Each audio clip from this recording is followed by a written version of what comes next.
ప్రస్తుతం మనతో పాటు టీఎస్ మాజీ చైర్మన్ జగన్మోహన్ రావు గారు ఉన్నారు. బీజేపీ బీఆర్ఎస్ త్వరలో కలవబోతున్నాయని చెప్పేసి అనుకోవచ్చా? గత దశాబ్ద కాలంగా ఇంటున్నటువంటి కథనే ఇది, కొత్త కథ ఏం కాదు ఇది.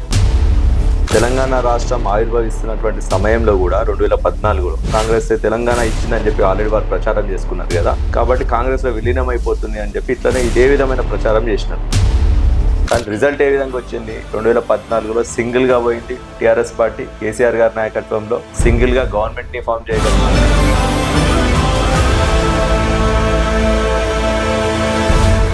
జనాలు ఇంకా కేసీఆర్ గారిని గుండెలో పెట్టుకున్నారా?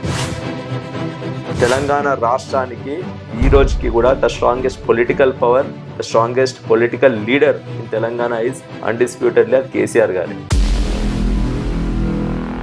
10 ఏళ్ల సుదీర్ఘ కాలంలో అధికారంలో ఉన్నటువంటి బీఆర్ఎస్ పార్టీ తర్వాత ఇప్పుడు వీళ్ళు వాళ్ళ మేనిఫెస్టోలో కాంగ్రెస్ పార్టీ ఇచ్చినటువంటి దొంగ హామీలు కేవలం బీఆర్ఎస్ సోషల్ మీడియాలో మాత్రమే, బీఆర్ఎస్ నేతలకు మాత్రమే ఆ దొంగ హామీలాగా కనిపిస్తున్నాయి.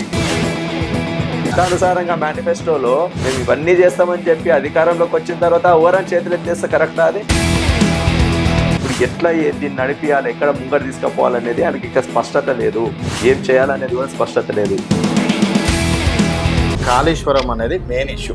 అటు బీజేపీ కాళేశ్వరాన్ని టార్గెట్ చేసింది, కాంగ్రెస్ కాళేశ్వరాన్ని టార్గెట్ చేసింది. మరి ఏంది కేసీఆర్ గారి త్వరలో అరెస్ట్ చూడబోతున్నాం అనుకో.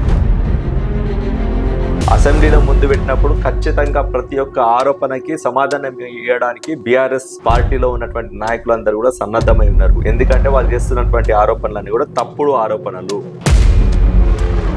బీఆర్ఎస్ పార్టీ ఎమ్మెల్యేలందరూ కూడా, బీఆర్ఎస్ పార్టీ నాయకులందరూ కూడా సిద్ధంగా ఉన్నారు వాళ్ళు చేసేటువంటి తప్పుడు ఆరోపణలన్నీ కూడా తిప్పికొట్టడానికి.